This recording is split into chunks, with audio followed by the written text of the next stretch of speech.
Hola, muy buenas tardes a todos. Sean ustedes bienvenidos a esta charla educativa sobre algunas recomendaciones que les vamos a dar a nuestros pacientes que tienen diagnóstico de osteoporosis o que no lo tienen, pero desean saber, y esta época de epidemia o pandemia por COVID. Soy el doctor Carlos Ríos, médico reumatólogo, director del Centro de Reumatología y Rehabilitación. Antes que todo, me gustaría pedirles disculpas porque esta charla se tenía que realizar hace algunos días, pero bueno, tuve un inconveniente médico de esos que suceden sin previo aviso. Así que a continuación voy a comenzar a dar la charla y ustedes, en caso de que tengan alguna duda o alguna pregunta, en la parte inferior de Zoom hay un loguito que dice chatear. Pueden escribir sus preguntas, sus interrogantes y al final yo se las podré responder. Bueno, vamos a hablar de las recomendaciones para pacientes con osteoporosis en época de COVID-19. La historia no es muy larga. Fíjense ustedes que ya para fines de año, el 31 de diciembre, sabíamos nosotros que del otro lado del mundo, en China, en la provincia de Wuhan, una ciudad que tiene aproximadamente 11 millones de personas, se describía una nueva epidemia o un nuevo síndrome respiratorio, ¿no? que fue denominado síndrome de COVID-21, de COVID-19 o enfermedad por coronavirus. Y este que está aquí es el mapa mundial, de ver cómo la epidemia se ha diseminado por el mundo. Este mapa tiene atrasado unos 4 días, pero llevamos aproximadamente cerca de 3 millones de contaminados y fíjense ustedes que los Estados Unidos, España e Italia son los países que mayor cantidad de casos han sido detectados alrededor del mundo. En Ecuador la historia es un poquito más reciente. Por ahí el 29 de febrero las autoridades de salud pública, la ministra de Salud, le decía al país que tenían el primer caso confirmado de coronavirus, lo cual no quiere decir que ese fue el primer paciente que debe haber tenido la infección. Seguramente con la cantidad de viajeros internacionales que llegan a Guayaquil, algún otro podía haber llegado infectado, recordando que algún grupo de pacientes son asintomáticos.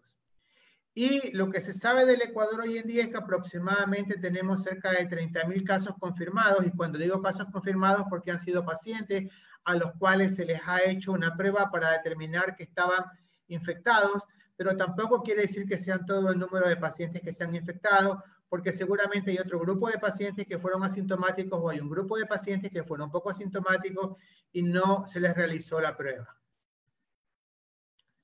El mecanismo de transmisión hasta el día de hoy de la infección está bastante claro. Sabemos que esto es un cuadro respiratorio de vías aéreas superiores y cuando los pacientes tosen o estornudan, ¿no? emiten o en el estornudo hay micropartículas que están llenas de virus que posteriormente pueden infectar a otras personas, y se sabe también que estas micropartículas pueden caer sobre ciertas superficies y que el virus podría aparentemente sobrevivir en esas superficies y cuando una persona se pone en contacto podría infectarse. Estas son las principales manifestaciones clínicas y fíjense ustedes que a la izquierda tienen las manifestaciones clínicas cuando la paciente tiene enfermedad severa y a la derecha cuando los pacientes tienen una enfermedad leve. Y fíjense ustedes que la fiebre es una manifestación clínica bastante importante, hasta el 81% de los pacientes tienen fiebre, luego les sigue la tos, les sigue la fatiga y le sigue la producción de esputo. Pero eso suele suceder en la gran mayoría de pacientes que tienen una enfermedad leve, pero cuando la enfermedad es severa, hasta el 60% de los pacientes tienen fatiga, lo que se llama debilidad o cansancio, y un grupo de pacientes del 26% puede tener dolor y debilidad muscular. Por eso es que este grupo de pacientes con enfermedad severa, los pacientes aparte de tener fiebre, malestar general, tienen dificultad para caminar y sienten un cansancio permanente. Ustedes tienen aquí los estadios de la enfermedad. Hasta un 81% de los pacientes pueden tener una enfermedad leve que puede ser asintomática o subclínica o en algunos casos con una neumonía muy leve. Y un 15% de los pacientes pueden tener una enfermedad severa que tienen dificultad para respirar, que tienen trastornos en cuanto a la saturación de oxígeno, y de este grupo de pacientes un 25% seguramente va a requerir una evaluación en una unidad de cuidados intensivos debido a dificultad respiratoria aguda.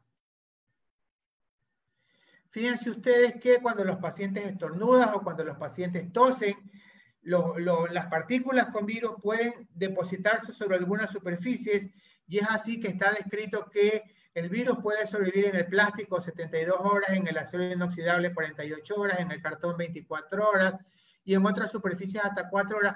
Por eso es importante cuando ustedes salen a la calle y traen cosas de la casa, del supermercado o de alguna tienda, que todo eso sea lavado y desinfectado con alcohol o con agua y jabón. Entonces ustedes se preguntarán, bueno, ¿y qué relación tiene el coronavirus con la osteoporosis? No, tener osteoporosis no incrementa el riesgo de infección por coronavirus. Eso lo tienen que tener ustedes bastante claro. La osteoporosis o cualquier otra enfermedad crónica que afecte a los huesos no incrementa el riesgo. ¿Qué es lo que sucede?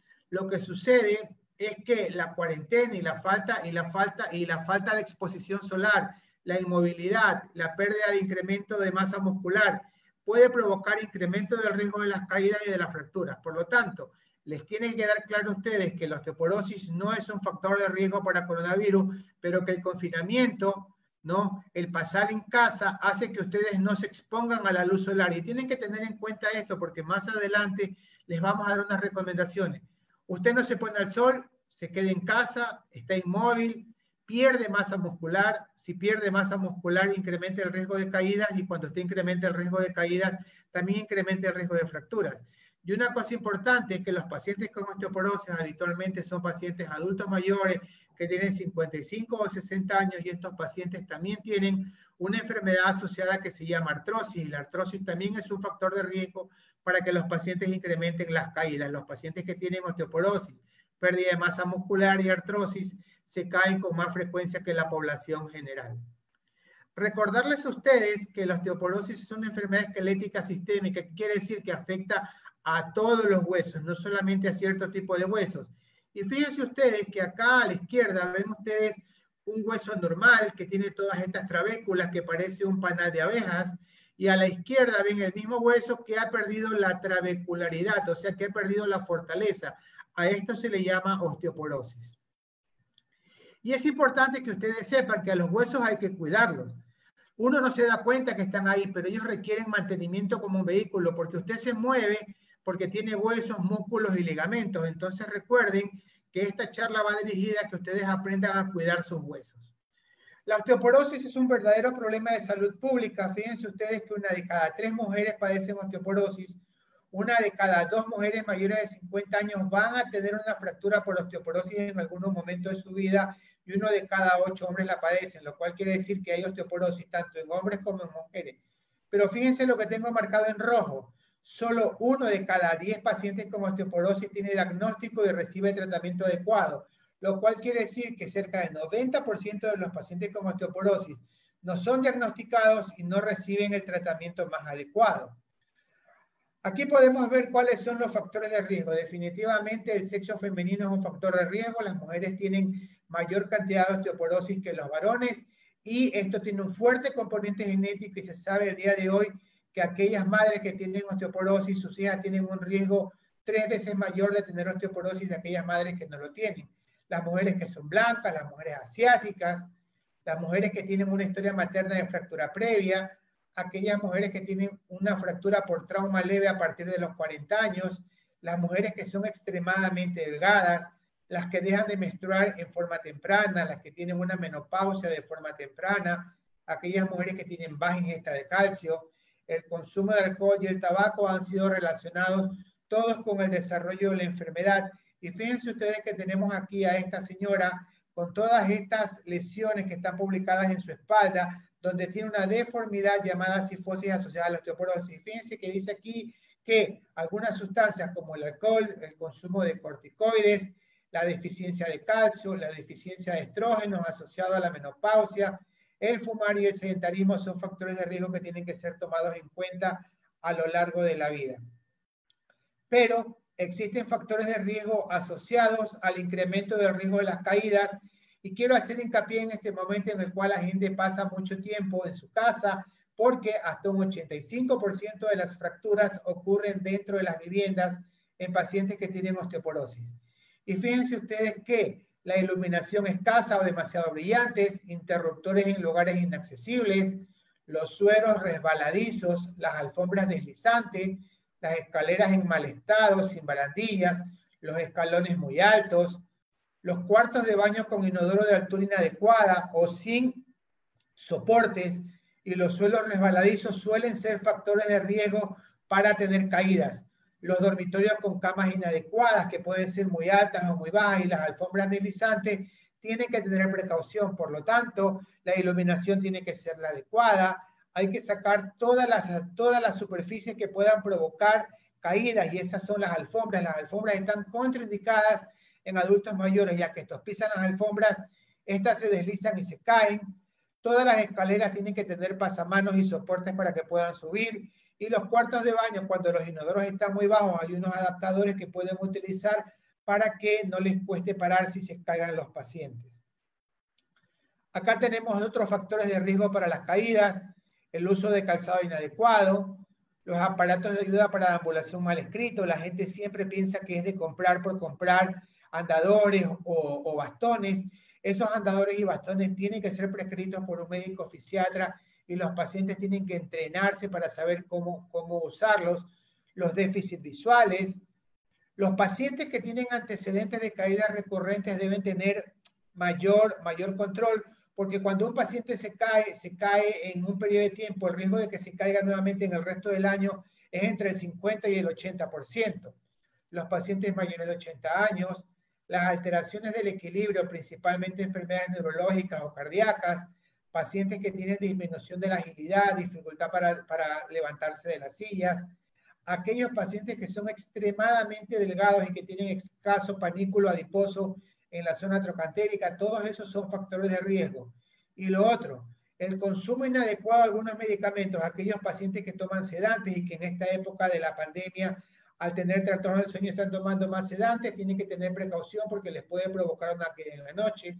Los antidepresivos, los hipotensores, los medicamentos para disminuir la glucosa y los antiarrítmicos, todos ellos han estado asociados al incremento del riesgo de las caídas.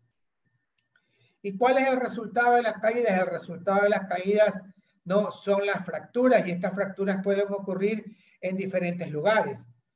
No, fíjense ustedes que las consecuencias clínicas de las fracturas las tienen ustedes aquí en esta tabla.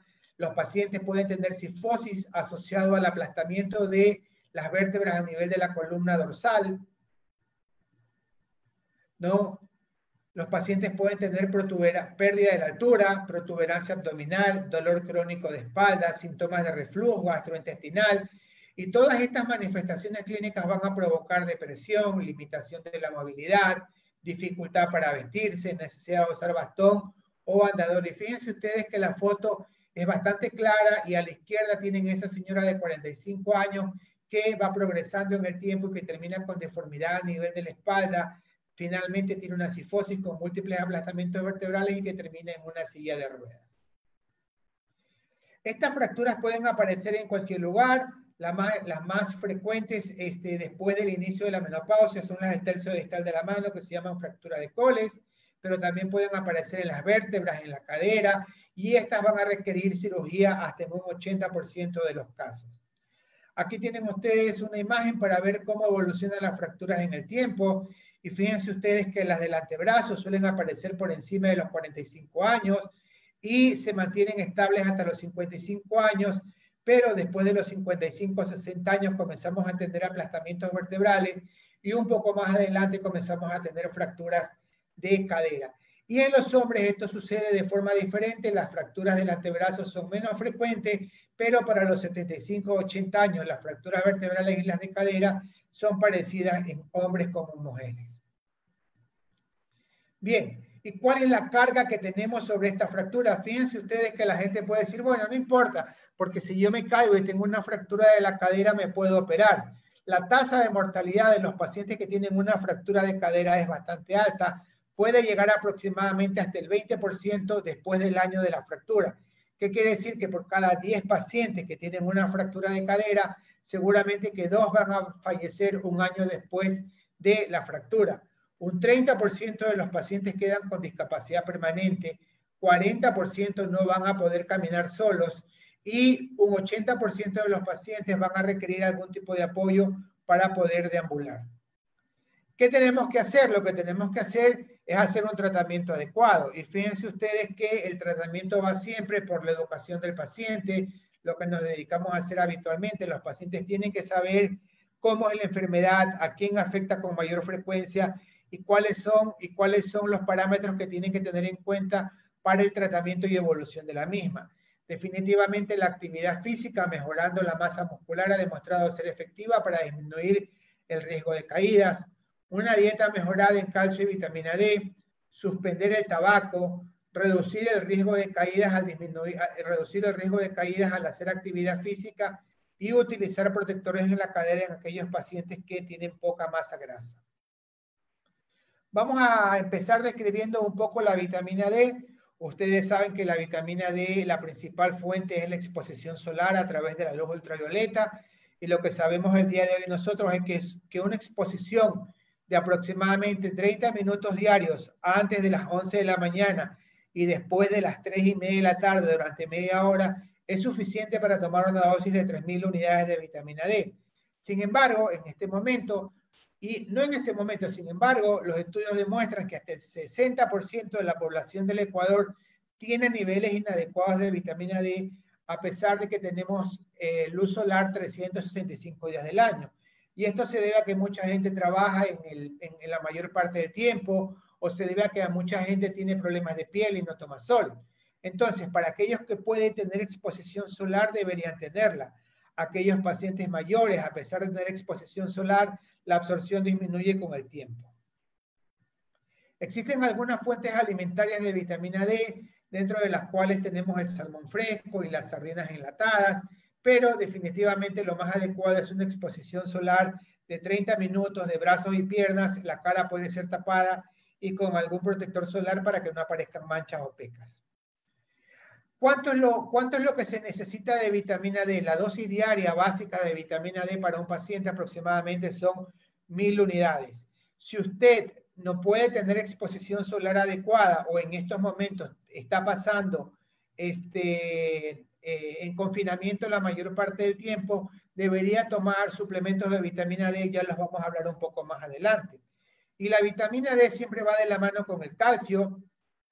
Y fíjense ustedes que las principales fuentes de lácteos son las que ustedes conocen: leche, yogur y queso, y algunos vegetales verdes y algunos frutos secos también son una fuente de calcio, pero definitivamente la mejor fuente son los lácteos, porque el consumo de almendras o de algunos vegetales debería ser en una mayor cantidad para alcanzar una dosis adecuada de calcio. Y fíjense ustedes que un vaso de leche aporta 300 miligramos de calcio, un vaso de yogur aporta 230 miligramos de calcio, y un trozo de queso aporta 300 miligramos de calcio. Por lo tanto, un paciente que tome una taza de leche, un vaso de yogur y un trozo de queso podría completar sus requerimientos de aproximadamente 1.000 miligramos de calcio por día. Pero fíjense ustedes que media taza de espinacas apenas alcanza para 120 miligramos y 25 almendras apenas alcanzan para 70 miligramos, lo cual quiere decir que si nosotros quisiéramos hacer la cantidad de calcio adecuado con almendras, tenemos que consumir muchísimas almendras.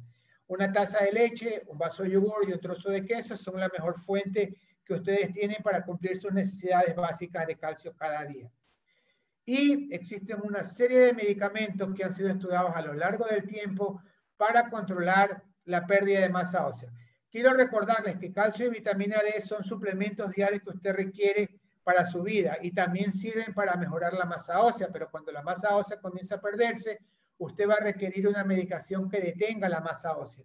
Y aquí tenemos todos estos grupos de medicamentos que se llaman bifosfonatos, algunos son inyectables, otros orales. También tenemos terapia de reemplazo hormonal y más recientemente han aparecido algunos medicamentos que podrían incrementar la masa ósea.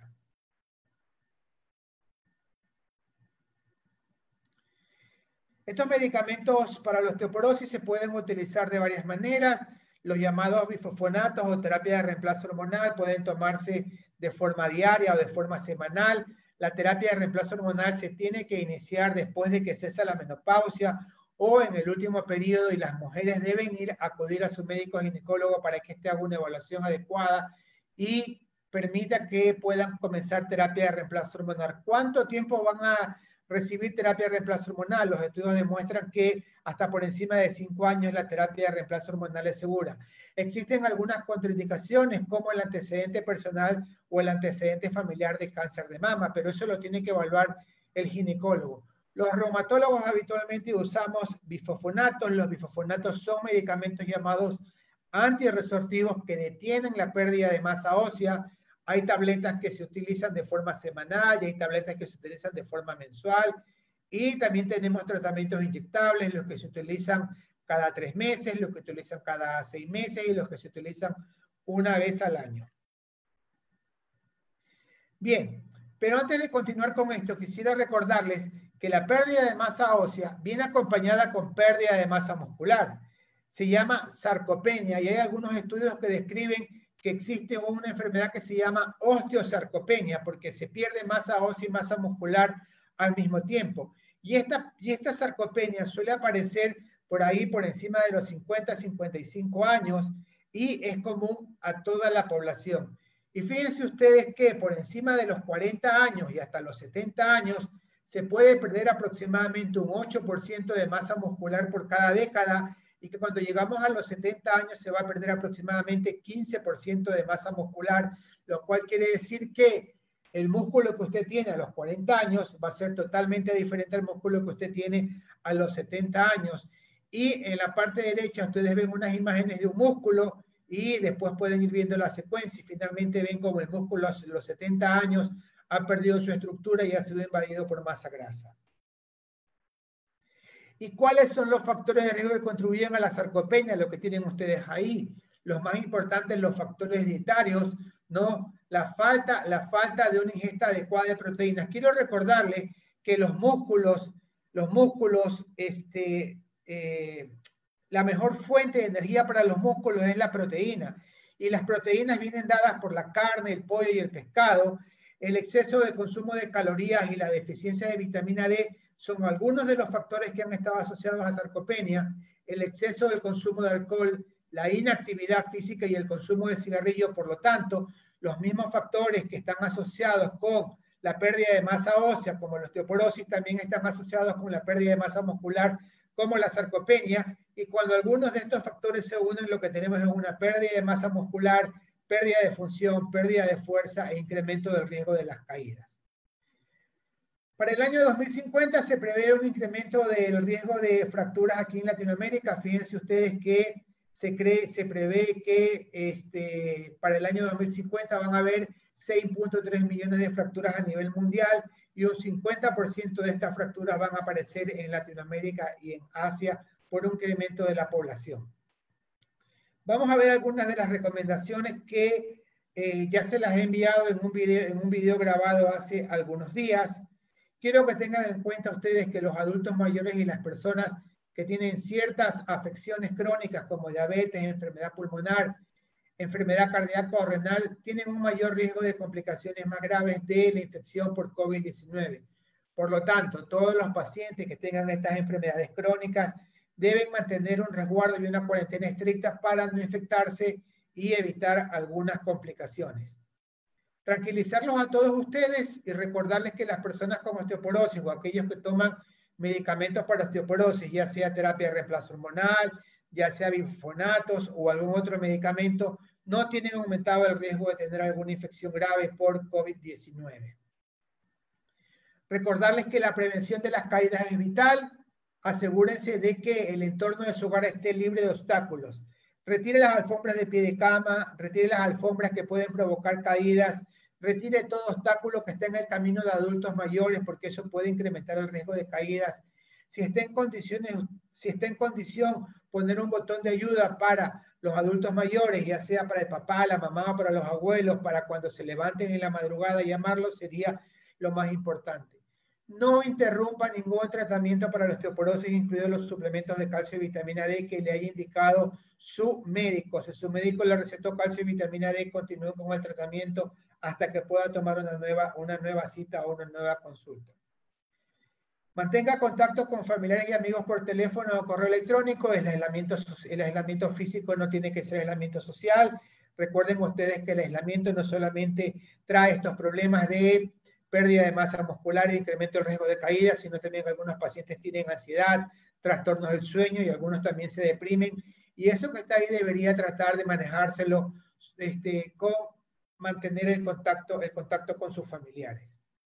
Es importante prevenir las caídas. Les tengo que recordar que la primera causa de caídas siempre está en la casa. Les decía al principio que hasta el 85% de los pacientes se caen dentro de su casa, se caen en los baños, utilizar antideslizantes. Si usted no puede bañarse de pie, ponga una silla o pida ayuda para que disminuya el riesgo de caídas en la ducha. Los sistemas de salud están colapsados en este momento y tener una caída sería bastante dificultoso porque esto requeriría que sean transportados a un hospital para una posible cirugía de cadera, ¿no? Que sería bastante complicado en este momento. En relación a los medicamentos que son de origen inyectable, ¿no? Si usted tiene en este momento una cita para un tratamiento inyectable, ya sea por 3 meses o 6 meses, un retraso temporal no tendrá efecto a largo plazo en la salud ósea, aunque prácticamente ya tenemos casi 2 meses de confinamiento. Sin embargo, si ustedes están aplicándose una ampolla que se llama denosumab, cuyo nombre comercial es Prolia, es importante que la próxima inyección no se demore más allá de 4 a 6 semanas, ya que los beneficios de este medicamento desaparecen rápidamente.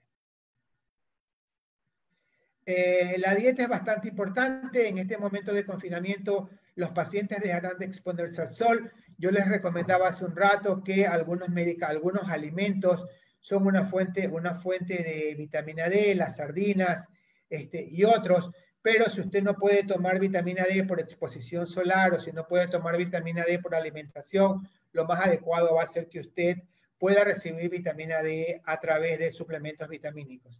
Quisiera recordarles que además de las acciones clásicas de la vitamina D sobre el hueso y sobre el músculo, algunos estudios publicados recientemente demuestran que los pacientes que tienen niveles adecuados de vitamina D tienen menor riesgo de tener infecciones virales o tienen infecciones virales no con síntomas más leves que la población que tiene niveles más bajos de vitamina D. Lo que les decía hace un rato, las dosis diarias necesarias de vitamina D son de 1000 unidades por día. Y recordarles que utilizar altísimas dosis de vitamina D no es aconsejable. Usted puede recibir tabletas de 1000 unidades de vitamina D por día, pero lo adecuado sería que usted haya medido sus niveles de vitamina D para saber cuánto requiere. Como en este momento los pacientes no pueden salir de casa a hacerse un examen, lo más adecuado es que reciban las dosis diarias recomendadas en todos los organismos internacionales, que son 1000 unidades. ¿A qué se llama megadosis de vitamina D? Existen algunas presentaciones de vitamina D que vienen por 100.000 unidades, por 200.000 unidades, por 300.000 unidades, y en algún momento existían hasta unas ampollas de medio millón de unidades. Múltiples estudios publicados en revistas internacionales han demostrado que estas altísimas dosis de vitamina D, en vez de ser efectivas, lo que hacen es que podrían incrementar el riesgo de caídas. Así que es preferible dosificarse diariamente o tomar sol diariamente y no tomar megadosis de vitamina D. Evitar cantidades excesivas de alcohol que podría incrementar el riesgo de caída. Deje de fumar y trate de hacer algunos ejercicios que puedan mantener sus músculos activos sin hacer ejercicios de sobrecarga que le puedan traer dolencias físicas. En cuanto a la prevención de la enfermedad, lo que hemos hablado durante todo el tiempo de la epidemia continúa. Lavarse las manos con frecuencia usando un desinfectante a base de alcohol o con agua y jabón es muy efectivo. Y aquí tenemos una disyuntiva porque el uso de guantes se ha sobredimensionado y el uso de guantes, en vez de ser efectivo para disminuir el contagio, podría incrementar el riesgo porque la gente tiene una falsa sensación de que los guantes le van a dar una protección. Usted tiene que hacer un lavado permanente de manos con agua y jabón la cantidad de veces que sea necesario, 8, 10, 12 veces al día, cada vez que sale, cada vez que toca algún artículo, cada vez que recibe algún artículo. La distancia mínima entre 1 y 2 metros continúa siendo una buena medida y usted debe evitar tocarse los ojos, la nariz y la boca, como ha sido recomendado por todas las entidades médicas del mundo.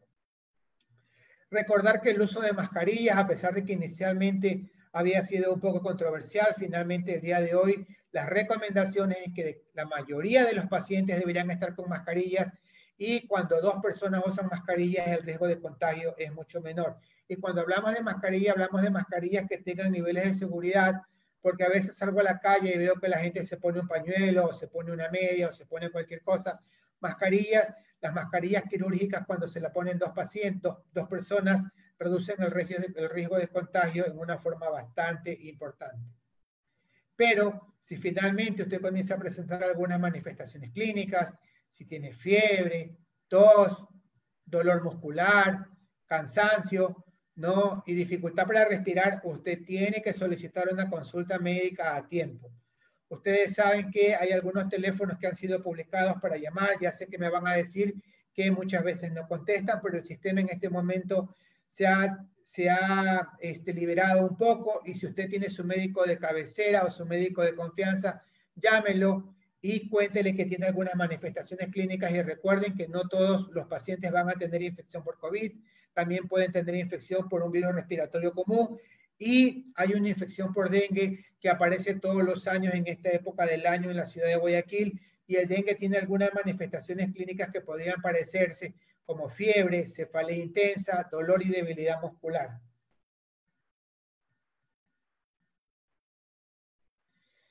Bien, finalmente para ir terminando la charla y darles tiempo a ustedes para que puedan hacer sus preguntas, quisiera recordarles que traten de mantener un peso adecuado con una alimentación adecuada rica en proteínas, carne, pollo y pescado, disminuir el consumo de grasas. El consumo de lácteos es primordial, leche, yogur y queso. Si la leche es descremada o la leche es deslactosada, la cantidad de calcio que tiene es la adecuada. Si tiene un patio y tiene la oportunidad, o tiene un balcón y tiene la oportunidad de tomar sol, tengo una exposición de brazos y piernas aproximadamente de 30 minutos. El consumo de dieta rica en proteínas debe estar entre 0,8 y 1,2 gramos por día. Trate de hacer actividad física. Elimine todos los factores que puedan incrementar el riesgo de caídas, como se los dije hace un rato y se los repito. Saque las alfombras, saque las mesas que bloquean el camino. Ayuda a los adultos mayores a bañarse. Póngale un antideslizante, que las luces no sean tan brillantes. No, mantenga el tratamiento de sus comorbilidades. Si usted es diabético o es hipertenso, continúe con la toma de su pastilla para la hipertensión y con su medicación para la diabetes. No fume ni tome alcohol. Bien, recuerden que la osteoporosis es mayor en la población de más edad, es más frecuente en mujeres, es mayor en aquellos pacientes que tienen fracturas previas. El factor de riesgo más importante para tener una segunda fractura es haber tenido la primera. Es alto en aquellos con una densidad mineral ósea baja. Es alto en personas muy delgadas. Es alto en personas que tienen comorbilidades. Es alto en aquellos pacientes que tienen tratamientos con esteroides y es alto en fumadores. Quiero recordarles que esto es temporal, que llegarán tiempos mejores, que en algunos lugares del mundo se están haciendo los estudios para una posible vacuna y que el tiempo irá despejándonos algunas dudas y seguramente en algún tiempo vamos a poder reunirnos con nuestros amigos, nuestros familiares y las personas que más queremos. Muchísimas gracias por haberme escuchado y voy a dejar en este momento la conferencia para ver si tenemos algunas preguntas en el chat. Ahí tengo algunas preguntas.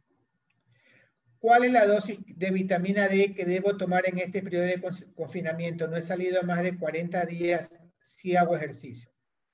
Bueno, esa es una excelente pregunta.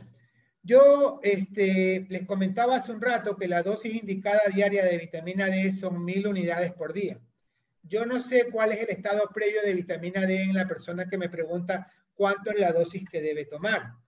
Pero el 60% de la población mundial, de la población del Ecuador, en un estudio hecho en el año 2015 y en otro que repetimos nosotros en el año 2018 y en el año 2019, demostraba que el 60% de la población tiene niveles inadecuados. Yo le recomendaría que lo mínimo que usted debería tomar de vitamina D serían 1000 unidades por día. Y si los pacientes tienen sobrepeso o están muy, muy gorditos, esos pacientes deberían recibir una dosis doble, que sería de 2000 unidades por día. Hay algunas presentaciones de vitamina D que vienen en 1000 unidades y otras de 2000 unidades. Aquellos pacientes que han tenido un confinamiento permanente de 40 días sin exposición solar podrían tomar hasta 2000 unidades por día. Acá tenemos otra pregunta. La señora Orfilia Riofrío dice, por favor, doctor, dígame, ¿el calcibón D produce cálculos? Orfilia, una buena pregunta. Existen diferentes tipos de calcio, calcio carbonato y calcio citrato. Los estudios han demostrado que el incremento de riesgo, de los cálculos está dado más por el carbonato de calcio que por el citrato. En este caso, la pregunta que me estás haciendo sobre el calcibón D es citrato de calcio. Y los estudios demuestran que hasta dosis de 2000 unidades, de 2000 miligramos por día, no incrementan el riesgo de litiasis, pero en general el exceso de consumo de calcio podría generar incremento del riesgo de cálculos. Usted debería tomar no más allá de 1200 miligramos de citrato de calcio, salvo que tenga un antecedente previo de litiasis renal. Jessy Saltos dice, doctor, la vitamina D ayuda a prevenir el COVID. A ver, Jessy, yo durante la charla hacía un comentario de que hay unos estudios publicados el año pasado de infecciones de virus gripe, otros de infecciones de virus dengue, que demostraron que aquellos pacientes que tenían niveles más bajos de vitamina D tenían enfermedades virales, enfermedades mucho más agresivas por estos virus. Y hay un estudio muy pequeño que acaban de publicar recientemente que demuestran que los pacientes que tienen hipovitaminosis D tienen una enfermedad por COVID-19 mucho más agresiva. Todavía faltan muchos estudios, pero cuando uno traspola los datos de los estudios en infecciones de vías aéreas superiores por virus, se da cuenta que la población que tiene niveles adecuados de vitamina D tiene menos riesgo de tener infecciones virales. ¿Desde qué edad se puede tomar vitamina D? Desde que nace. Usted debe tener un aporte adecuado de vitamina D desde el momento que nace hasta el momento que uno muere. La vitamina D es un elemento natural que ayuda a la absorción intestinal de calcio. Esa pregunta me la hizo Belén Cuellar.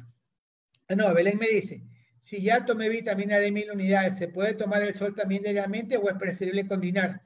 Usted puede combinar tranquilamente. Si tú puedes tomar sol todos los días, 30 minutos, exponiendo brazos y piernas, sin protector solar, no es adecuado de tomar suplementos de vitamina D. Pero si no lo puedes tomar todos los días, puedes ir mezclando sol, baños de sol y vitamina D. Acá dice, la señora Torres me dice, me recomendaron dosis de vitamina D en 1000 unidades para evitar el COVID. ¿Es cierto? ¿Cuánto hay que tomar? No. Durante la conferencia les hablaba de que las megadosis de vitamina D deben haber unos 30 o 40 estudios. Nosotros estamos sacando una publicación internacional recientemente y hemos hecho otra en la revista de la Sociedad Ecuatoriana de Reumatología, en la cual describimos que estas grandes dosis de vitamina D son contraproducentes porque incrementan el riesgo de caídas, incrementan el riesgo de fractura. Lo más adecuado es hacer las cosas de forma natural. ¿Qué quiere decir? Si sus requerimientos diarios de vitamina D son de 1000 unidades, usted debe tomar todos los días 1000 unidades. Yo les pongo un ejemplo. Esto es como que alguien que es hipertenso se tome todas las tabletas de hipertensión un solo día, o alguien que es hipotiroideo se tome todas las tabletas un solo día. Eso no es lo correcto. Lo correcto es tomar la dosis cada día. Por lo tanto, hasta que un estudio no demuestre lo contrario, las megadosis de vitamina D o estas tabletas de 100.000 unidades no son recomendadas. Es más, no hay ninguna guía internacional publicada en el mundo que recomiende consumir megadosis de vitamina D. Ninguna. A ver, más preguntas. Luis Fe me dice, una consulta, si una persona está con tratamiento, por ejemplo, consume medicina por una migraña, ¿puede tomar vitamina D o requiere ser recetado? No, no existe una contraindicación de la migraña para la vitamina D. Puedes consumir la medicación sin ningún inconveniente. A ver, voy pasando. Déjame ver cómo veo acá.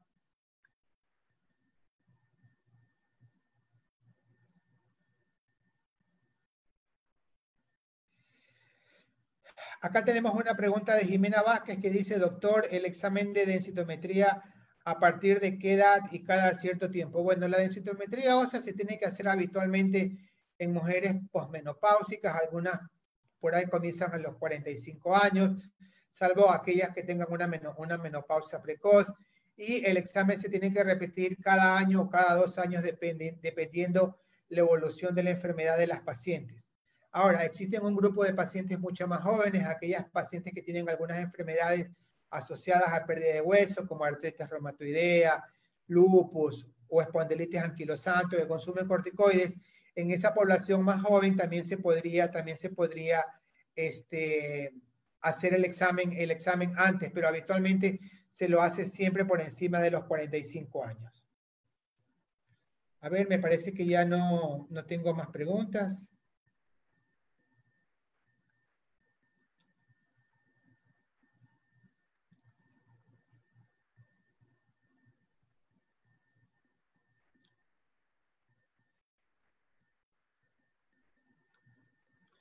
Bueno, no tenemos más preguntas. Muchísimas gracias a todos ustedes por haberse conectado con nosotros.